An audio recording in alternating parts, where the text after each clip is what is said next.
After the financial scandals of 1721, King George I appointed Robert Walpole to put the country on a more businesslike footing, and he became, in effect, Britain's first Prime Minister.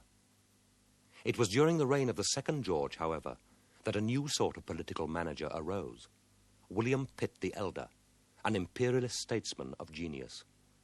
At the outset, Pitt was successful in his designs upon the New World. At the Treaty of Paris in 1763, the first British Empire as such was recognized, and among other territories, the British gained all of Canada, and a fair part of Eastern America was controlled by them. But during the long reign of George III, the dream of empire in North America was rudely shattered. Churchill writes, "An act was passed through Parliament authorizing the East India Company to ship tea direct to the colonies without paying import duties. The outcry across the Atlantic was instantaneous. In December 1773, the first cargoes arrived in Boston. Rioters disguised as Red Indians boarded the ships and destroyed the cases."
You've done 4. Have I? I make it 3. 4. Oh. We agreed 4. You shouldn't need any more than that. Not just to answer a few questions. Having to think about Boston creates pandemonium in my brain. I do think it would be wise to make it 5.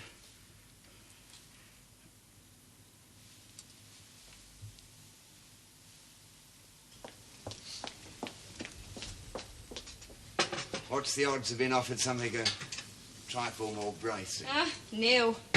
They're on their beam ends. Airs and graces, but no gin. Oh, there's a literary gent. Here. Can you read? Yeah, bit. My lady's novel. For you. Tuppence. The Brutal Pirate by Samuel Ross. It's very lively, if you catch my drift. Is that what you write? Phil? Erotic fiction, yes. Also theatrical criticism. Also political pamphlets. They subsidise my true work, an epic poem about the Holy Grail. Oh, yeah. What do you want with him? I shall be wearing my political cap when I speak to Mr. Partridge. Are you interested in politics? No. Oh, and it's Judge. She's very hot on him being called Judge, Partridge. I'd eschew the flask if I was you. You'll need all your concentration. He's not always with us. Know what I mean? Mr. Ross. Judge Partridge. May I present my wife? An honour, ma'am. May I say that those of us who know what you've endured admire you deeply. Oh, well, this is pleasant to hear. Most pleasant. Tea, Ma'am? Shall we breakfast in the garden? The cottage is small, but the view is agreeable. On a clear day, one can see St. Paul's. Oh, delightful. Is it always so warm in March?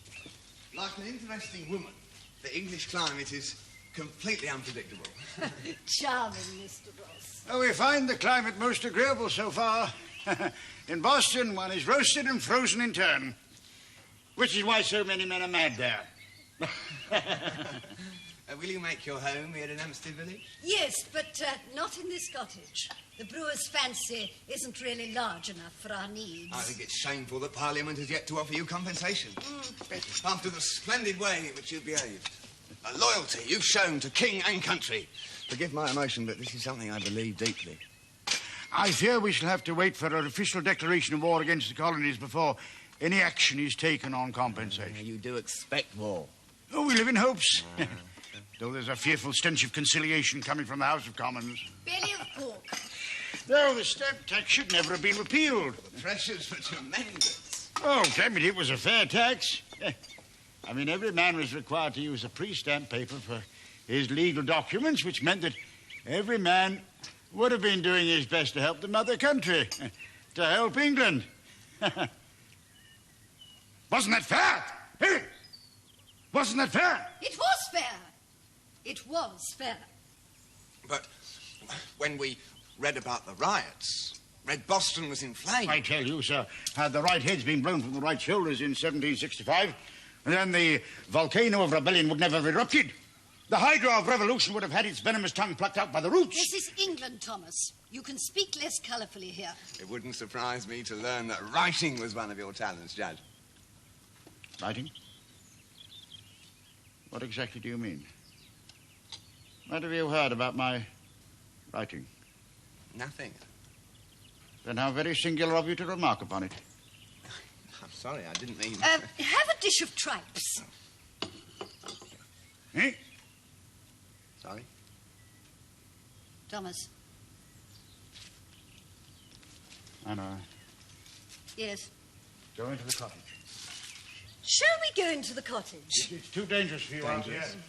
The temperature seems to have dropped, and Thomas worries so about my health. But we haven't... Come into the cottage, Mr. Ross.